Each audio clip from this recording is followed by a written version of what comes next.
I think we should be very careful about artificial intelligence. If I were to guess at what our biggest existential threat is, it's probably that. So we need to be very careful with artificial intelligence. I'm increasingly inclined to think that there should be some regulatory oversight maybe at the national and international level, just to make sure that we don't do something very foolish. I mean, with artificial intelligence, we are summoning the demon. You know all those stories where there's the guy with the pentagram and the holy water, and he's like, yeah, he's sure he can control the demon. Didn't work out.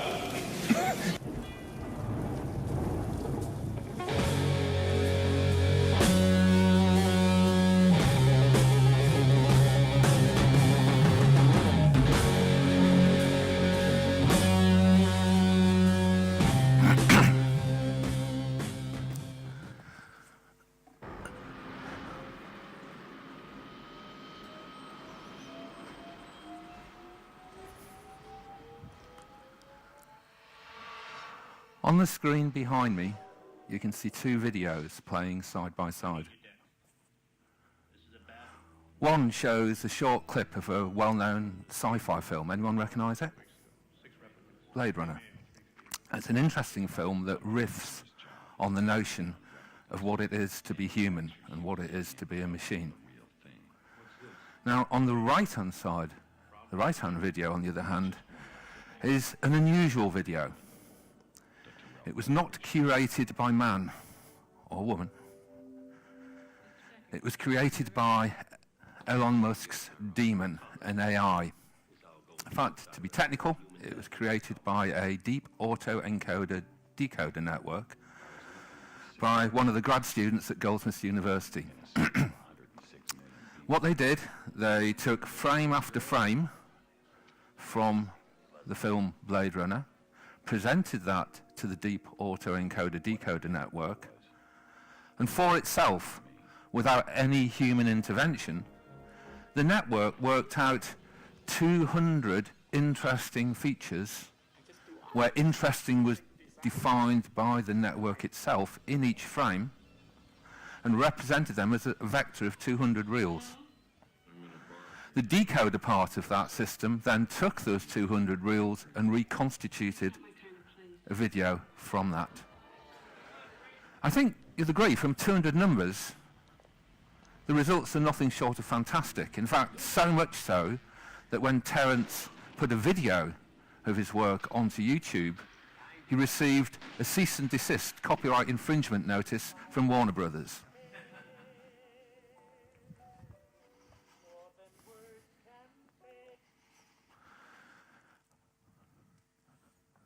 For much of the 20th century, the dominant cognitive paradigm seated the mind in the brain. If computers can model the brain, then, the theory goes, it ought to be possible to program them to act like minds. And in the latter part of the 20th century, this astonishing hypothesis, the phrase comes from Francis Crick, who asked, you, your joys, your sorrows, your memories, and your ambitions, your sense of personal identity and free will are in fact no more than the behavior of a vast assembly of nerve cells and their associated molecules. As Lewis Carroll's Alice might have phrased, you're nothing but a pack of neurons. This hypothesis is so alien to the minds of most people today that it can be truly called astonishing. Well, this astonishing hypothesis fueled an explosion of interest in an area of artificial intelligence called artificial neural networks. The idea that we can build intelligent machines by replicating at some level of granularity and fidelity the operation of the brain. So we have engineers building very coarse, dirty approximations to real brains, deep learning systems, if you like, to do useful tasks like play a great game of Go or track images in a video scene. And we have neuroscientists, on the other hand, who are very interested in building very high fidelity models of individual neurons and stacking these together to build large-scale computational models of the brain. You may or may not know that the largest EU grant ever funded is called the Human Brain Project, and it's their goal to build a computational simulation, initially of an area of the mouse cortex, but eventually of the human brain. Now, the question that Crick's astonishing hypothesis raises is, of course, that if we ever succeed in building an accurate, high-fidelity simulation of the brain on a computer, will we also have instantiated everything about the human mind? Now, we can think of artificial intelligence as the science and engineering of making machines do clever things, from playing a strong game of chess to helping drive a car. And if we position the birth of artificial intelligence with Alan Turing's 1948 first attempt at writing a chess program, then the field is approximately 70 years old. And I've been working within the field of AI now for over 36 years. That's over half its life.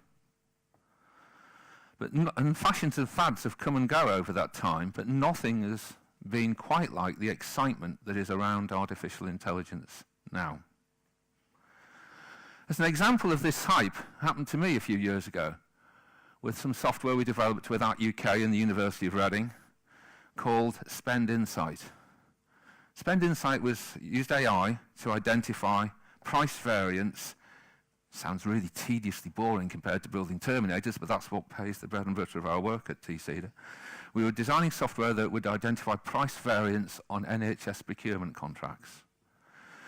It might be a surprise to you to know that a trust in London might be paying 50p for a 100 millilitre syringe, and another one might be paying £1.50.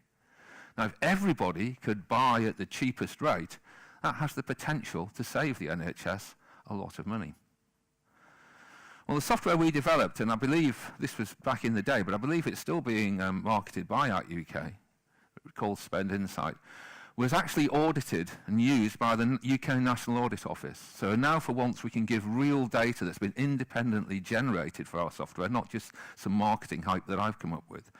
But the NAO found that when they used our software and looked at NHS procurement spend, that if buyers acted on the price variances that we found for them, then the NHS could save upwards of £500 million per year.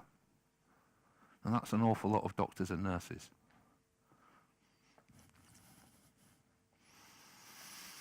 Now, at the time, I very naively thought that Spend Insight would be hailed as the saviour of the NHS.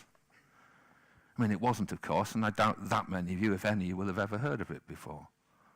Because little did I know at the time, as a geeky tech guy coming from the world of AI, that in the real world of commerce, there are countless reasons why people choose particular suppliers, and cost is just one reason.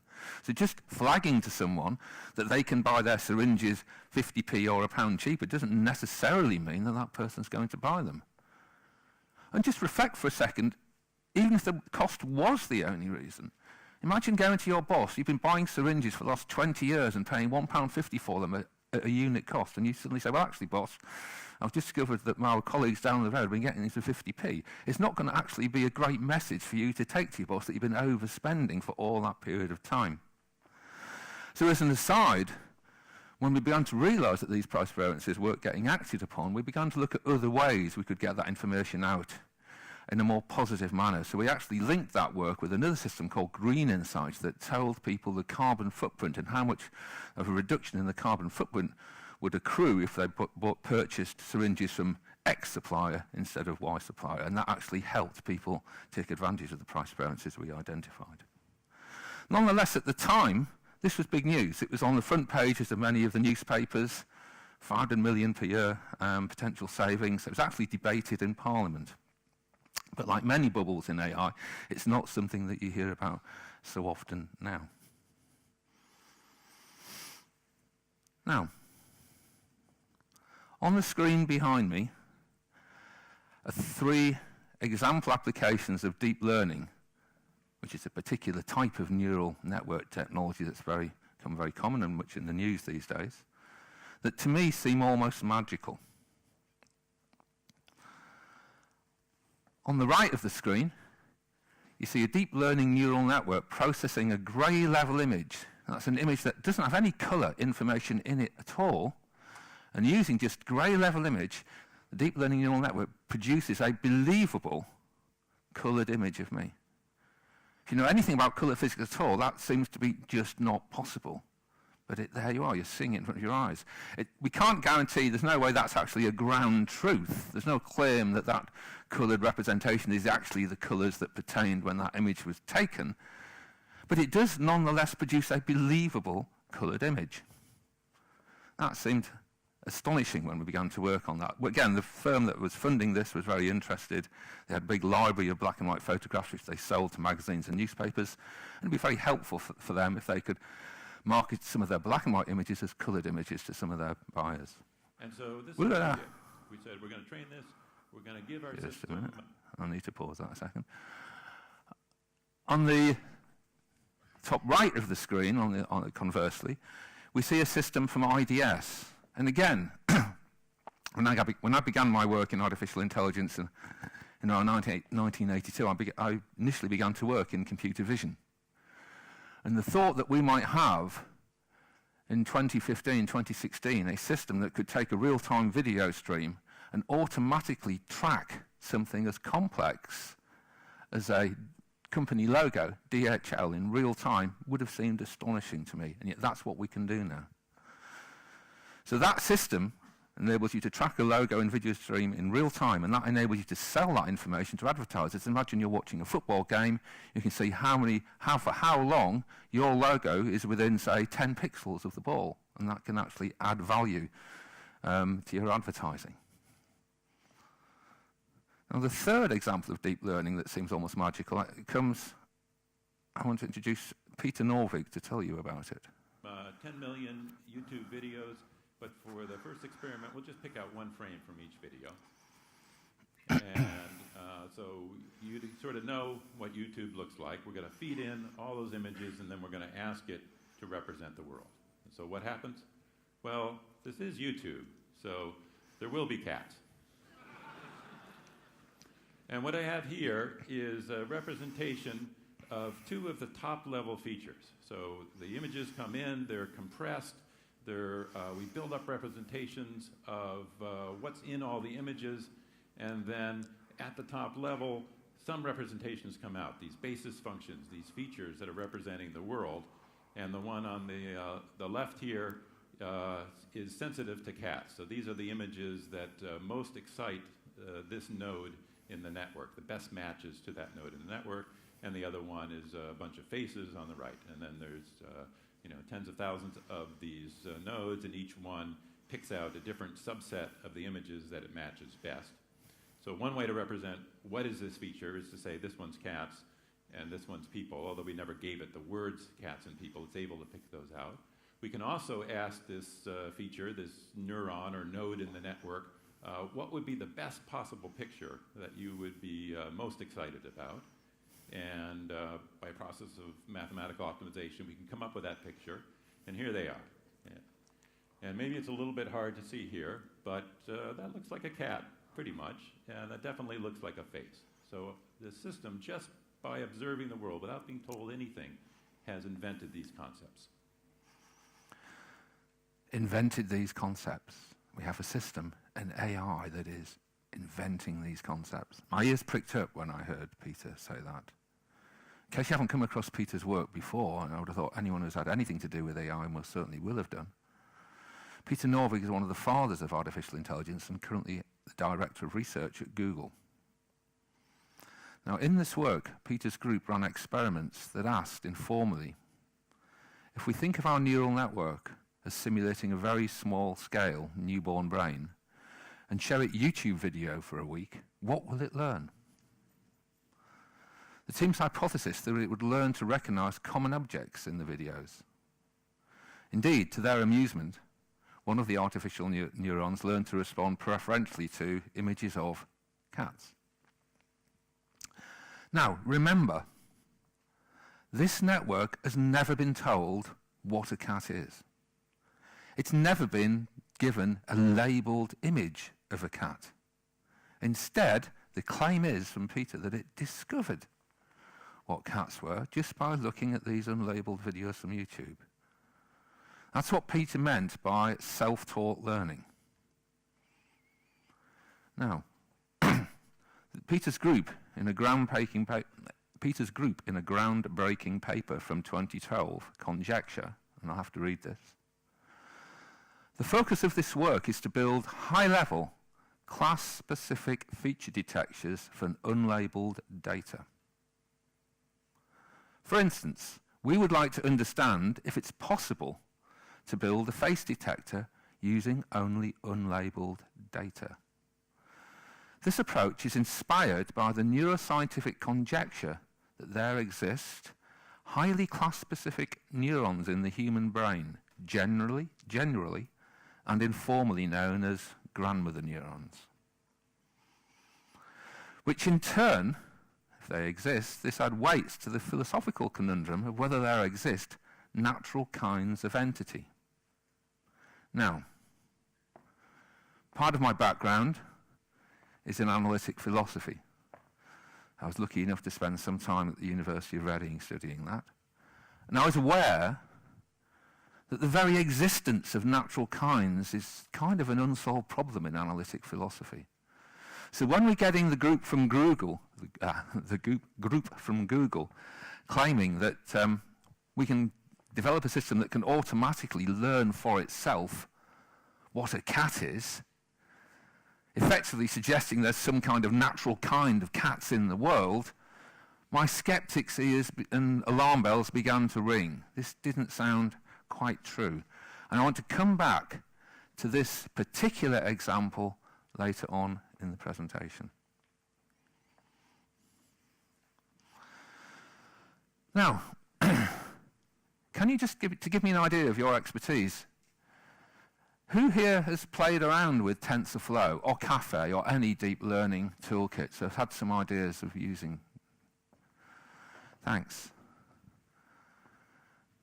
If you've tried learning some complicated tasks, those of you who've used deep learning for real, you've got for example, consider the grey level coloration problem that we saw that our group developed. Imagine you've got access to a high-spec PC, a number of graphics co-processors. I'm going to give you 3 classes of time for how long it might take to learn that particular mapping. Under an hour, under a day, or under a month. Now, can you put your hand up if you think with a very fast state-of-art neural network workstation, we could learn that mapping in under an hour?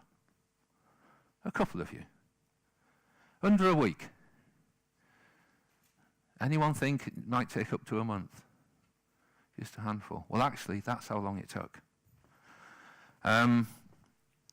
Deep learning, and there's a good reason for this, if any of you know your deep learning theory, is absolutely CPU intensive or GPU intensive. It takes a long time to do complicated things.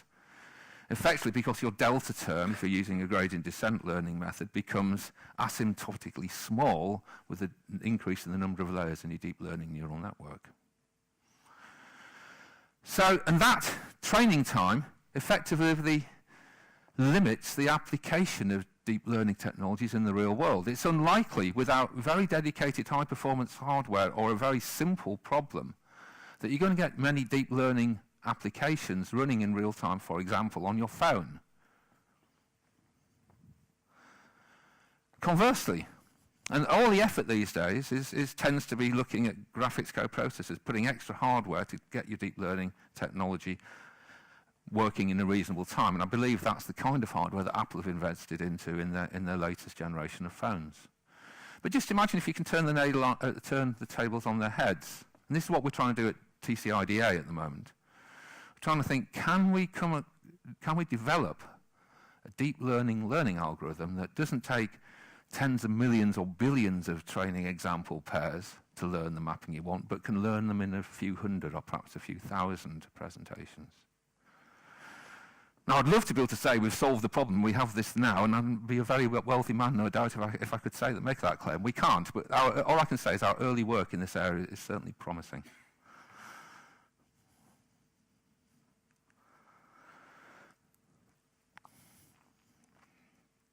But what, I gave some examples earlier on of the sorts of AI projects that I've been involved with and the group at TCIDA at Goldsmiths have been involved with. But in general, what kind of problems can we use neural networks to do? Now, one of my great academic heroes from the world of machine learning is Andrew Ng from Stanford and Baidu. And Andrew suggested that if a task only takes a few seconds of human judgment, and at its core merely involves an association of vector A with a vector B, then that task might be ripe for imminent AI automation. And Andrew, in this table, gave a few examples of problems that have been automated by AI and neural networks in this way. So examples of some associations might be if your input is an image, a picture, your output might be, is that image of a face or not? If your input is, for example, data on a loan application, your output might be, will the person be likely to repay that loan? You might have some input that's an audio clip, and you might want the output of that audio clip transcribed. The input to your system might be an English sentence, and your output you want it to be a French sentence or a Spanish sentence. You might have some input that corresponds to sensor data, and you might want to know what's the likelihood a particular part is about to fail. Or you might have some input that's video, and you might want to know, does that video illustrate the position of other cars on a road, for example. So those are the sorts of tasks that deep learning neural networks can do. And in the classification tasks, what we're interested in is representing our data as manifolds. Each manifold represents a different entity, and understanding that data comes from separating those manifolds. And if we have some algorithms, like, for example, support vector machines, might do that separation by effectively stretching, squishing and squashing the data space so that the data manifolds become very cleanly separated. That's what's going on in neural classifiers.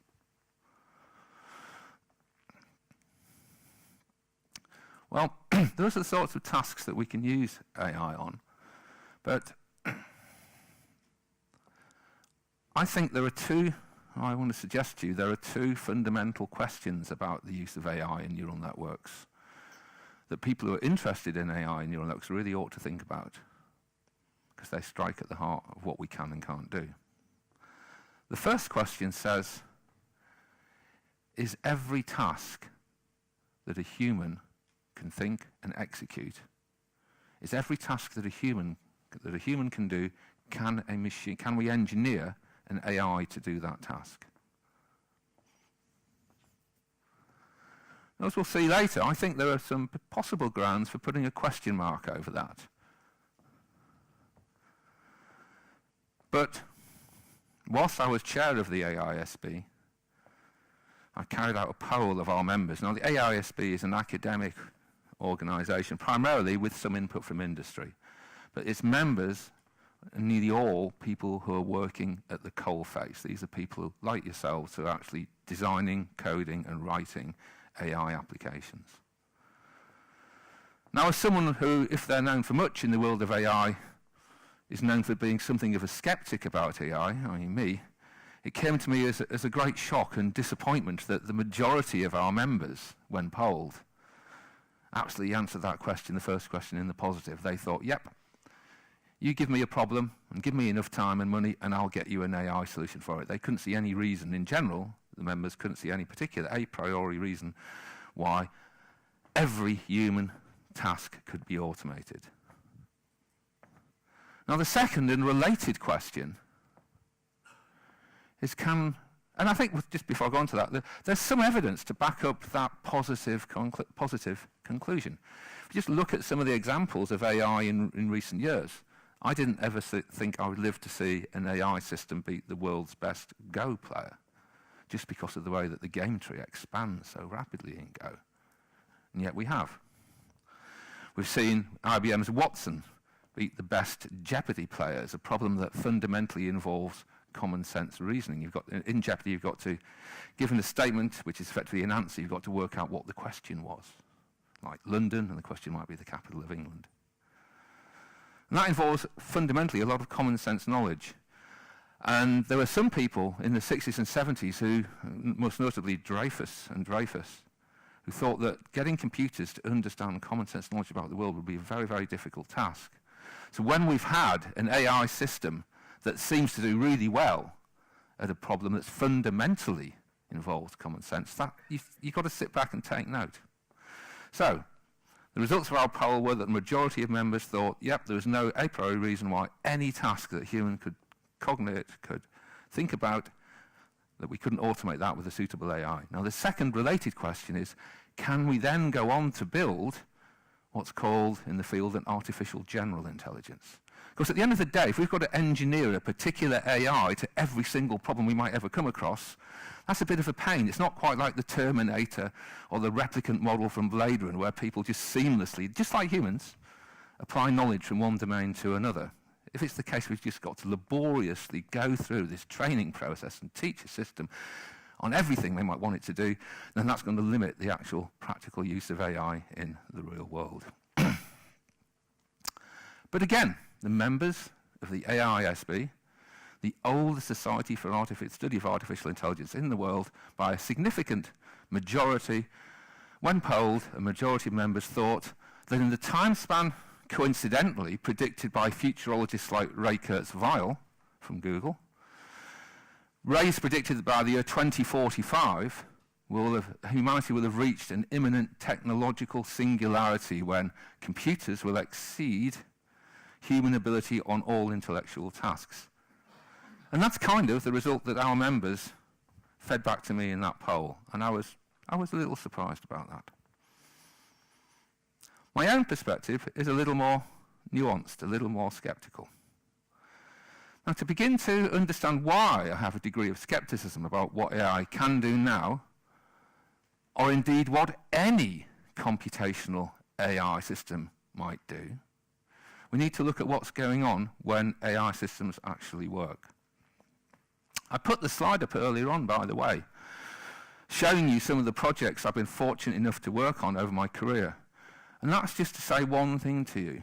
This perspective I'm going to give you today is not coming from a hands-waving philosopher who's never got his hands dirty on coding AI systems in his life. I've lived it all my life, all my academic life anyway. And I've got a reasonably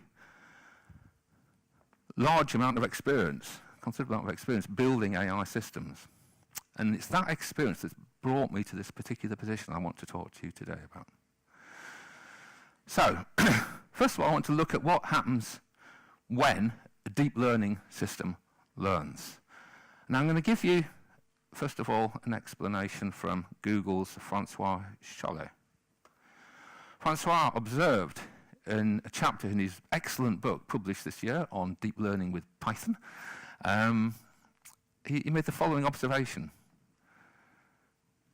A deep learning model is just a chain of simple, continuous geometric transforms mapping from one vector space into another. All it can do is map one data manifold, X, onto another data manifold, Y, assuming the existence of a learnable continuous transform from X to Y, and the availability of a dense sampling of X to Y to use as training data. So, even though a deep learning model can be interpreted as a special kind of program, inversely, most programs cannot be expressed as a deep learning model. For most tasks, either there exists no corresponding practically sized deep learning neural network that will solve the task, or if there may exist one, it may not be learnable. Most of the programs that one may wish to learn cannot be expressed as continuous geometric morphings of a data manifold. And I was delighted when I read that this year, not least because Francois is a very, very well-known scientist working at one of the most important companies in the world, Google, but in my own small way, because myself and a group of colleagues had made exactly the same claim back in 1999. It was clear to us then that all neural networks were doing were mapping from one vector space to another, and yet we knew from the psychology that not all tasks that humans work on and can do can be solvable by a simple vector association in that way. So that led, what was one reason why we might want to express a degree of caution when looking at what neural networks can and cannot do. So my position is fundamentally this. I kind of conjecture that at the heart of all classical cognitive science, artificial intelligence and artificial neural networks, there hides a ubiquitous computational metaphor. And I suggest that that metaphor is brought forth in three different ways. First of all, in classical, what's become known as good old-fashioned artificial intelligence, there is the view that when humans problem solve and cognize about the world, that cognition is merely computation on symbols. Secondly, there's a notion where computation is implicit in theories of cognitive science. And that's because cognition becomes expressed as computations on subsymbolic data. I'm talking here about computations on reals. In other words, the sorts of things that neural networks do. And the third way in which this metaphor has seeped itself into the heart of all classical cognitive science, we find in neuroscience. This view that people can do sensible neuroscience via computational neuroscience. Now, don't get me wrong, I'm not suggesting we throw the baby out with the bathwater. People have done amazing work with computational simulations of the brain. That's not in doubt. And these models, unlike the backpropagation-inspired McCulloch-Pitts sort of models that engineers classically use to solve their problems, they're based on things called the Hodgkin-Huxley models of neuron action potentials. And these are the kind of models that the Big Brain project, the EU-funded project to build a computational simulation of the cortex uses. They're very high-fidelity models of individual neurons. But my point is that each of these is grounded on the notion of computation. And this is important because some of my other work that I'm not going to talk to you today explores different metaphors for how the brain might work, because computation is only one metaphor. Unlike, say, mass, which is a fundamental objective property of the world, computation's not like that. It's always observer relative. To use an example from Winograd and Flores, from their book, Understanding Computers and Cognition, they describe, if anyone here is old enough, you all look very, very young compared to me, but if anyone here is old enough to remember, in the 70s, there were these little chess computers that were like plastic, and they had little plastic chess pieces on. And when you played against the computer, it would light up the piece it wanted you to move and the square it wanted you to move it to. Well, imagine that you take that hardware that you're using in one context to play a game of chess, to practice your chess against this machine. You take that hardware and you wire the inputs to pressure pads. Now, bear in mind, I'm coming from Goldsmiths, and in case anyone who doesn't know, Goldsmiths is known for its work in arts and humanities, but particularly visual arts. So this kind of has resonance for me, because it's the kind of thing that mod arty people want to do. So imagine you've got your input to your system, and you're wiring it to pressure pads on the floor. And your outputs are not now little LEDs on a chess computer, but they're huge strips of neon. If any of you have ever seen work by Tracy Emin, you know exactly what I'm talking about. Now, as I walk through an art gallery treading on these pressure pads, different LEDs will come on the screen. So now exactly the same piece of hardware is being used to control an interactive work of cybernetic art that was 5 minutes ago being used for me. I was able to use it to play a game of chess with. In other words, to paraphrase the great German philosopher Wittgenstein, I suggest, after John Searle and Putnam, that the meaning of a computation always lies in its use. It's nothing objective, fact of the matter about that. And there are other metaphors. The one that really interests me is of interacting embodied systems, for example, that we can explore that have better, in my opinion, shed more light and more interesting light about the processes going on in the brain.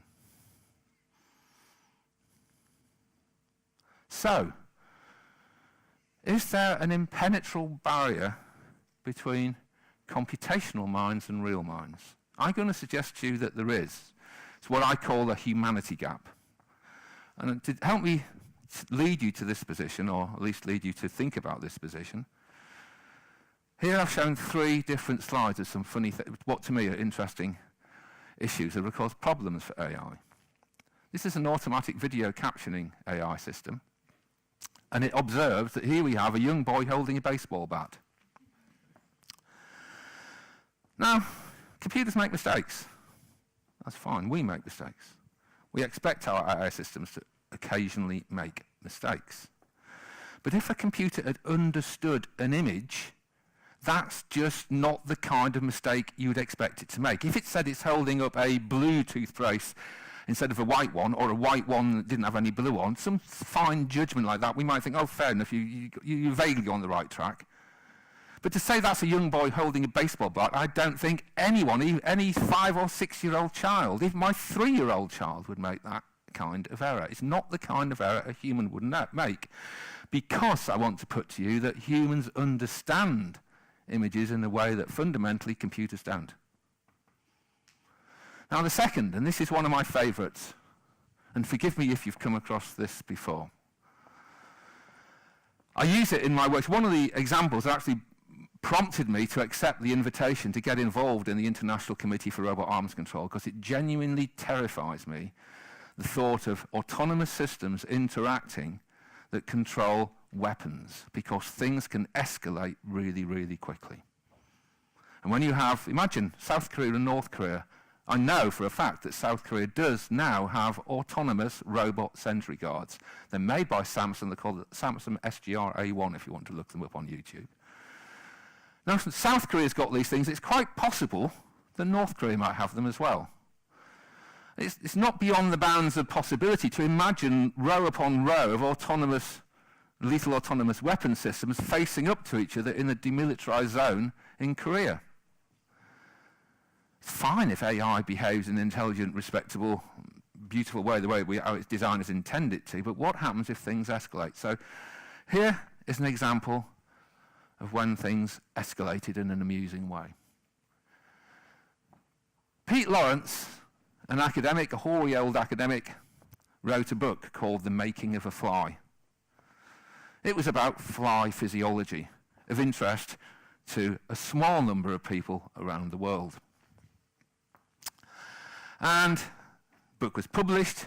I'm sure it met rave reviews, but after 6 months or so, following what happens to nearly all academic books, it got remaindered and put in the remainder bin and kind of forgotten about. Now, those of you who've used Amazon, which I'm guessing is probably most people in this room, will be aware that when you buy things from Amazon, you can sometimes buy from Amazon. Sometimes there's a whole ecosystem of Amazon resellers. And in this example, we have something amusing happened. We had 2 Amazon resellers that had totally different business models. And forgive me if I remember this the wrong way around. One of them was called Prof books, and the other one was called Boardy books. Now, for argument's sake, let's imagine that Prof books had a huge warehouse of books that had, just like Amazon, lots and lots of obscure books about physiology. That's what their specialism is, for argument's sake. They get a request. Someone asks them, have you got The Making of a Fly by Peter Lawrence? And what their business model is, they send an AI bot loose on the Amazon marketplace whose job it is to go out and track down other people selling this book. And what they do, if they find someone else selling it and they find they're selling it at $1, And Profnaf will offer it for sale at 98 cents. In other words, they will undercut the cheapest price that book is available on the Amazon marketplace by a small margin. Now, Bawdy Books have entirely the other opposite strategy. They maintain a very small warehouse. And for them, when they get asked for a book, say The Making of a Fly by Peter Lawrence, they send their AI bots out across the Amazon reseller market looking for the cheapest price they can buy that book for. And they add an increment to it, say 27%. Now you can imagine what happened. This book that you should have been able to buy in a remainder bin for 70 cents in 2011 got bid up to $23 million, $698,655, 93 cents and $3.99 postage and packing. And as far as I'm aware, that is the dearest book there's ever been on Amazon.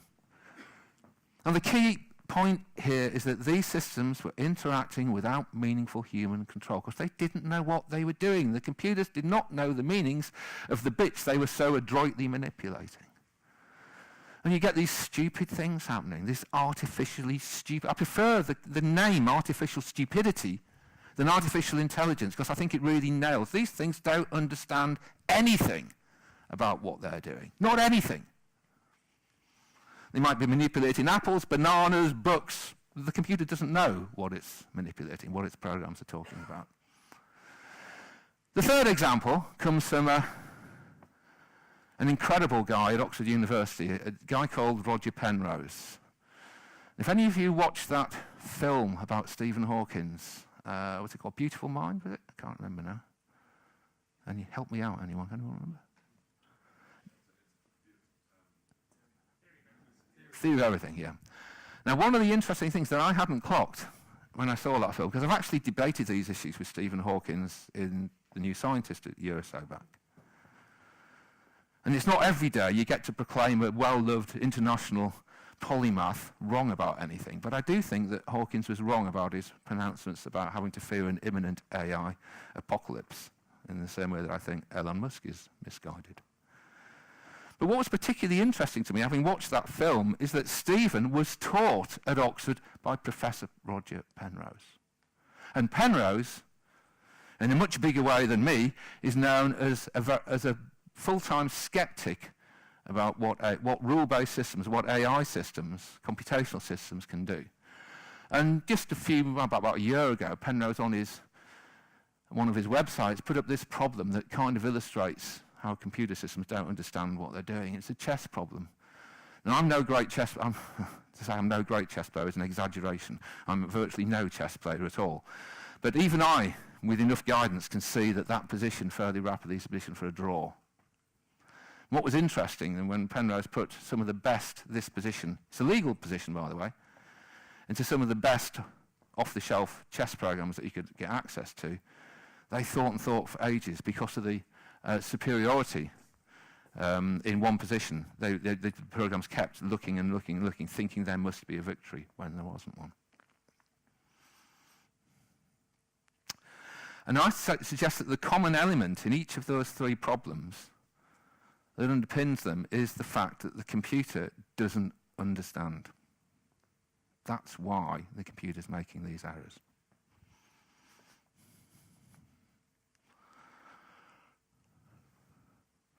Now, I said I wanted to come back to the work of Google and their networks that were scanning YouTube feed and had allegedly got a cat detector. Well, once upon a time, Google had a good rep as a country. Then it sort of things kind of turned sour. But one of the things I do like about Google, and when you've had the head of Google Peter saying, announcing we have systems that are giving evidence and support of grandmother neurons, when another paper was published just a couple of years later from Segretti, which totally undermined Peter's position. Because what Segretti showed is you can take any classifier, deep learning classifier neural network system that's been taught, for example, to respond preferentially to cars, and you can, by using a certain mathematical transform, transform that image in a way that's imperceptible to a human observer, but which you can guarantee, lifetime, money back guarantee, the network will then misclassify. So whatever the hell that network is doing, it's sure as hell not learning the concept of what a car is or what a cat is.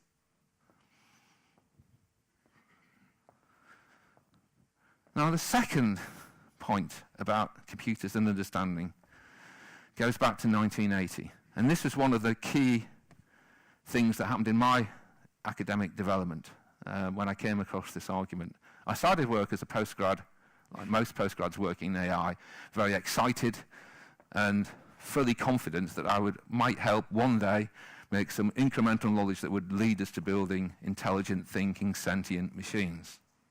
And then John Searle, Chinese room argument, hit me on the head. And it hit me on the head so much so that in 2002, at the 21st anniversary of the argument, I published a book where we interviewed, or we got papers from 10 of the very leading philosophers in the world and 10 leading AI scientists to reflect on the importance of Searle's argument 21 years down the line. If anyone's interested, it's called Views into the Chinese Room. Now, if there are any people here who don't know what the Chinese room argument is, I'll give you a very, very, very quick run through now. The take-home point, if you want to switch off and check your email for a couple of seconds, is simply this, that syntax is never sufficient for semantics. The mere syntactical execution of computer programs can never bring forth genuine meaning. How did Searle come to that conclusion? Well, back in the day, before 1980, Searle was on a sabbatical in an AI lab. Searle is an internationally known philosopher who, at that point in time, was best known for his work on a particular type of philosophy called intentionality. And Searle was wandering around this AI lab run by Shank and Abelson, who were doing work on machine understanding of stories. And not Shank and Abelson, they were far too wise to do something like this, but some of their postgrads said to Searle, wow, we've got systems that for the first time actually understand stories. You can ask these systems questions and they'll give you answers about these stories that are indistinguishable from those that a human would give. We have systems that understand. Now, as an aside, we're not talking War and Peace. We're not even talking Lord of the Rings. We're talking stories of the form Jack and Jill went up a hill to fetch a pail of water. And the questions that you could ask of these systems were not things like, does Jack believe in God? What's the meaning of life? No, they were questions of the form, who went up the hill? And the computer would reply, Jack went up the hill. Why did he go up the hill? To get a pail of water. So that was what was going on in the lab. Furthermore, Searle understood the process by which these systems were coming up with these answers, which on a first approximation were kind of the answers that a human would give. So Searle imagined himself, Searle is a monoglot English speaker, he only speaks English, and he imagined himself being locked in a room in China. And in that room are 3 piles, this illustration shows them in buckets, but in the original thought experiment there were piles of paper, on which were inscribed strange and eldritch symbols, the like of which Searle had never seen before. On a table in the room was a huge, big, fat grimoire, and in this grimoire were instructions written in English, which Searle did understand. And in the instructions were rules of the form. If you see a squiggle in pile 1 and a squoggle in pile 2, and it would give examples of these, then put a squiggle symbol in pile 3. And some of them would say, if you see a squiggle in pile 2, then output a squoggle through a letterbox to people outside the room. And Searle got very, very good at following these rules, and there were tens of thousands, and it was really tedious, but he got really good at doing it. Well, unbeknownst to Searle, who just did not understand anything about the symbols that he was manipulating, the first pile of symbols was a script in Chinese, a set of expectations, stereotypical expectations that unfold in time. The second was a story. And the third pile were questions about that story, and the things that Searle was putting through letterbox to people in the outside world were answers to questions about that story in Chinese, also in Chinese. So from the point of view of people outside the room, Searle's giving beautiful answers to questions about a story in Chinese, although Searle trenchantly keeps insisting he doesn't know a word of Chinese. Now, there's been a huge academic literature built up about this over the years since the thought experiment was first published, but I, for one, am fairly convinced by the central claims of Searle's work, which fundamentally doesn't attack any particular AI technology. It targets what can be achieved by any computer program, because that's just, Searle's book is effectively just a computer program which he is dry running. So any AI technology is vulnerable to the Chinese room argument. Now, the second reason I have doubt comes from the work of Roger Penrose. I'm not going to have time, I think, to run through my own reasons about this, but we'll do Roger's because he's far more eloquent than I am. So Roger is going to talk to you about Penrose tiling. Imagine a plane stretching away into infinity. The task is to decide whether it can be covered all the way out to infinity without gaps or overlaps, using different kinds of geometric shapes, or tiles.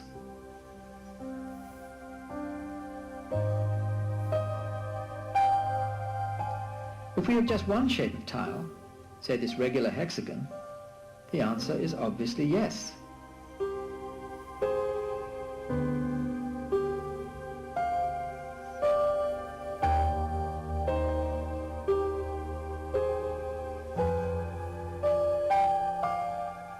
And if the shape is this irregular pentagon, the answer again turns out to be yes.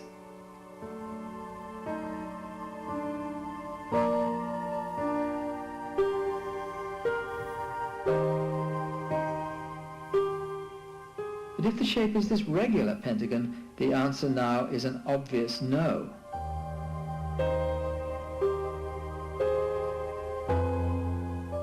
We can also consider combinations of tile shapes. If we allow the use of this four-pointed star as well as the regular pentagon, then the answer is now yes. Though we do not ever literally cover the infinite plane, when we see enough of the pattern, we can become confident that it will cover the plane.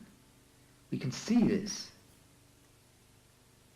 Could a computer be programmed to answer correctly yes or no to the question of whether a particular tile shape or combination would cover the plane?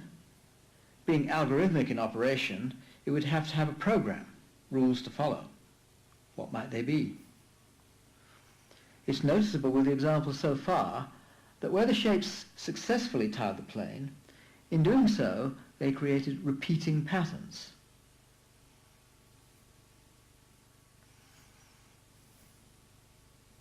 This insight could be programmed into the computer. It would know to answer yes if it detected that the pieces could be arranged in a way that produces repeating patterns. But does the answer yes occur only with shapes that create patterns that repeat? Look at this pair of shapes. The answer is yes. The shapes cover the plane, but they do not create a repeating pattern.